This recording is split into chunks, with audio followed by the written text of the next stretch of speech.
નમસ્કાર વિદ્યાર્થી મિત્રો, તમારું ખૂબ ખૂબ સ્વાગત છે મારી આ ચેનલ સ્ટડી વિથ નેન્સીમાં. જો હજી સુધી તમે મારી આ ચેનલને સબસ્ક્રાઇબ ના કરી હોય તો જલ્દીથી સબસ્ક્રાઇબ કરજો. આજે આપણે પ્રકરણ નંબર 14 સંભાવનામાં સ્વાધ્યાય 14.1નો પ્રશ્ન નંબર 13 જોઈશું.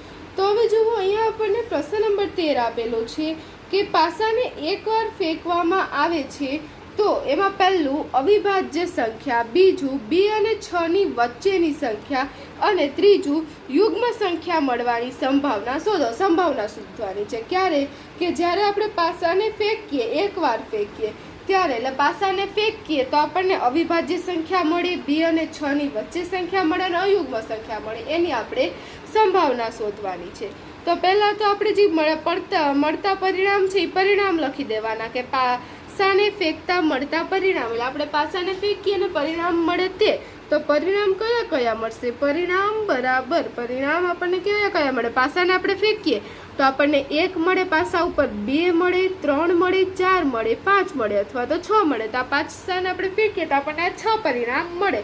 એકવાર ફેંકીએ તો કયા કયા પરિણામ મળે? પાસા ઉપર 1 હોય, 2 હોય, 3 હોય, 4 હોય, 5 હોય અથવા તો 6 હોય. તો પાસા ઉપર આપણને 6 અલગ અલગ પરિણામો મળે. 1 2 3 4 5, એટલે કુલ પરિણામ થઈ જશે આપણા કુલ પરિણામ બરાબર કેટલા થઈ જશે? 6 થઈ જશે. આ કુલ કેટલા છે? 1 2 3 4 5 ને 6, એટલે કુલ પરિણામ કેટલા થઈ ગયા? 6. આપણે પાસાને ફેંકીએ તો આપણને અલગ અલગ 6 પ્રકારની સંખ્યા મળે. 1 2 3 4 5 6, એટલે કુલ કેટલી? 6 સંખ્યા મળે. હવે આપણી આ કુલ પરિણામ થઈ ગયા. હવે આપણે આમાં પહેલું છે કે અવિભાજ્ય સંખ્યા હોય એની સંભાવના. તો પહેલું શું છે? આપણે એને ઘટના એ કહીશું કે ઘટના એ બરાબર શું થઈ જશે? અવિભાજ્ય સંખ્યા મળે. ઘટના એ બરાબર અવિભાજ્ય સંખ્યા મળે.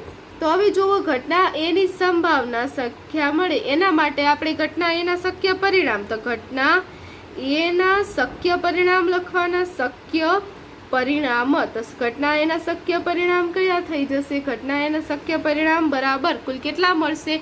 અવિભાજ્ય સંખ્યા. તો હવે 1 ની 6 વચ્ચે કઈ સંખ્યા અવિભાજ્ય આવે? તો હવે એક અવિભાજ્ય સંખ્યા કે જેને માત્ર 2 જ અવયવ હોય. હવે અવિભાજ્ય સંખ્યામાં 1 ને 1 જ અવયવ હોય, એટલે 1 ના તો વિભાજ્ય છે ના તો અવિભાજ્ય છે, એટલે 1 નહીં આવે. પછી કઈ આવશે? તો અવિભાજ્ય સંખ્યા 2 આવશે. 2 કેવી છે? અવિભાજ્ય સંખ્યા. 3 કેવી છે? અવિભાજ્ય સંખ્યા. 4 વિભાજ્ય છે. 5 પાછા અવિભાજ્ય આવશે. 6 વિભાજ્ય છે. એટલે અવિભાજ્ય સંખ્યા 1 થી 6 માં કઈ આવે? 2 3 ને 5. 1 થી 6 માં કઈ 3 અવિભાજ્ય સંખ્યા આવી? 2 3 ને 5. આ કઈ સંખ્યા છે? અવિભાજ્ય સંખ્યા. એટલે કુલ કેટલી? 1 2 ને 3, કેટલી અવિભાજ્ય સંખ્યા થઈ? 3. એટલે શક્ય પરિણામ કેટલા થઈ જશે? 3. 1 ના તો અવિભાજ્ય છે ના તો વિભાજ્ય છે, જ્યારે 4 ને 6 કેવી છે? વિભાજ્ય છે. એટલે આપણી ઘટના એના શક્ય પરિણામ 3 થઈ જશે. હવે પી ઓફ એની ઘટના એની સંભાવના પી ઓફ એ બરાબર શું થઈ જાય? કે શક્ય પરિણામના છેદમાં કુલ પરિણામ. શક્ય પરિણામ એના છેદમાં શું આવી જાય? કુલ પરિણામ. તો હવે શક્ય પરિણામ કેટલા હતા? 3 હતા શક્ય પરિણામ. હવે એના છેદમાં કુલ પરિણામ એટલે 6.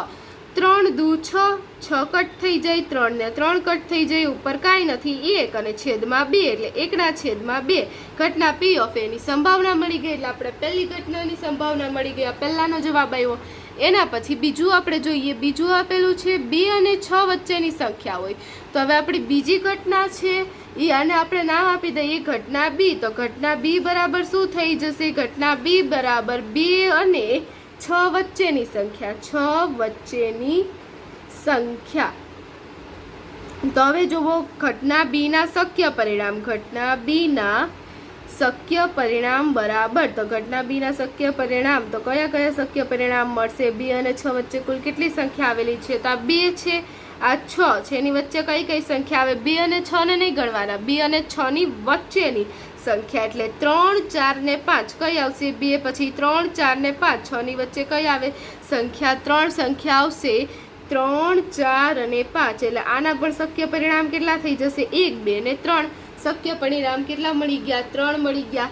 હવે પાછું આપણે સૂત્ર મૂકીએ. ઘટના બી ની સંભાવના પી ઓફ બી બરાબર શક્ય પરિણામ. શક્ય પરિણામ છેદમાં શું આવશે? કુલ પરિણામ. તો હવે શક્ય પરિણામ આપણા કેટલા હતા? આમાં શક્ય પરિણામના છેદમાં કુલ પરિણામ. તો શક્ય પરિણામ કેટલા હતા? 3, 4, 5. 2 અને 6 ની વચ્ચે કઈ સંખ્યા આવે? 3, 4, 5, પછી 6 આવી જાય. શક્ય પરિણામ 3 છે, કુલ પરિણામ 6 છે. પાછા ઉપરની જેમ જ પાક ચાલશે કે 3 દુ 6, 6 કટ થઈ જાય, 3 ને 3 કટ થઈ જાય, ઉપર કાંઈ નથી એટલે 1 નીચે 2, 1/2. આપણને સંભાવના મળી ગઈ ઘટના બીની. હવે એના પછી આપણા બીજા દાખલાનો જવાબ આવ્યો. એના પછી આપણે ત્રીજો પ્રશ્ન પૂછેલો છે. શું પૂછ્યો છે ત્રીજો પ્રશ્ન? કે અયુગ્મ સંખ્યા મળવાની સંભાવના શોધો. કે આમાં આપણને અયુગ્મ સંખ્યા મળે, હવે એની સંભાવના શોધવાની છે. તો ઘટના સી બરાબર આપણે લખી ગઈએ, ઘટના સી બરાબર કેવી? અયુગ્મ સંખ્યા મળે. ઘટના સી બરાબર અયુગ્મ સંખ્યા મળે. તો હવે અયુગ્મ સંખ્યા મળે તો 1 થી 6 વચ્ચે કઈ અયુગ્મ આવી છે? અયુગ્મ એટલે એને આપણે શું કહી શકીએ? એકી સંખ્યા. યુગ્મ એટલે બેકી, અયુગ્મ એટલે એકી. એટલે એકી સંખ્યા કઈ કઈ આવશે આમાં? 1, 3 અને 5. 2, 4, 6 તો બેકી છે એટલે એકી સંખ્યા કઈ આવશે? 1, 3, 5. એટલે અયુગ્મ સંખ્યા કઈ થઈ જશે? 1, 3 ને 5 અયુગ્મ સંખ્યા મળી ગઈ. હવે એના શક્ય પરિણામ લખીએ. ઘટના સી ના શક્ય પરિણામ બરાબર અયુગ્મ એટલે યુગ્મ અયુગ્મ આ પાઠમાં ખૂબ જ આવશે. યુગ્મ અયુગ્મ, અવિભાજ્ય વિભાજ્ય, અવિભાજ્ય એટલે જેના 2 જ અવયવ હોય. અયુગ્મ એટલે એકી સંખ્યા, યુગ્મ એટલે બેકી સંખ્યા. અયુગ્મ હોય તો શું થાય? એકી. અને યુગ્મ હોય તો શું થાય? યુગ્મ હોય તો કેવી થાય? બેકી. એટલે આ વસ્તુ ધ્યાન રાખવાની. અયુગ્મ 1, 3, 5 એટલે શક્ય પરિણામ 1, 2 અને 3 કેટલા મળી જશે? 3 શક્ય પરિણામ મળી જશે. હવે એની સંભાવના ઘટના સી ની સંભાવના બરાબર કોઈ પણ ઘટનાની સંભાવના એટલે શક્ય પરિણામ છેદમાં શું આવે? કુલ પરિણામ. શક્ય પરિણામ એના છેદમાં કુલ પરિણામ. તો હવે અયુગ્મ સંખ્યા મળે એના શક્ય પરિણામ કેટલા થઈ જશે? 3. એટલે 3 ના છેદમાં કુલ પરિણામ કેટલા છે? 6. પાસાને ઉછાળીએ તો આપણને 6 અલગ પરિણામ મળે. એટલે આના હવે ભાગ ચલાવીએ તો કેટલા થઈ જશે? 3 દુ 6, 6 કટ થઈ જશે, 3, 3 કટ થઈ જશે, ઉપર કાંઈ નથી વધ્યું એટલે 1 નીચે 2, 1/2. આપણને શું મળી ગઈ? ઘટના સી ની સંભાવના. તો આ જોવું આપણને ઘટના એ ની સંભાવના 1/2, બી ની ઘટના 1/2 ની સંભાવના 1/2 અને સી ની પડે 1/2. તો આપણો જે દાખલા નંબર 13 હતો એ આ દાખલા નંબર 13માં તમે જોશો કે ત્રણેયની સંભાવના કેટલી મળી? સરખી મળી. 1/2, 1/2 ને 1/2. આપણને ઉપર 3 સંભાવના શોધવાની કીધી હતી. અવિભાજ્ય સંખ્યા હોય, 2 અને 6 ની વચ્ચે હોય ને અયુગ્મ હોય. તો એ ત્રણેયના આપણને જવાબ આવી ગયા. અને અહીં આપણો જે 13મો દાખલો હતો એ 13મો દાખલો પૂર્ણ થાય છે. જો તમને વિડીયો પસંદ આવ્યો હોય તો લાઈક, શેર, સબસ્ક્રાઈબ કરજો. જો હજી સુધી તમે મારી આ ચેનલને સબસ્ક્રાઈબ ના કરી હોય તો જલ્દીથી સબસ્ક્રાઈબ કરજો, જેથી તમને મારા બધા જ વિડીયો સૌથી પહેલાં મળી રહે. અને તમારા ફ્રેન્ડ્સને પણ વિડીયો જરૂરથી શેર કરજો. Thanks for watching.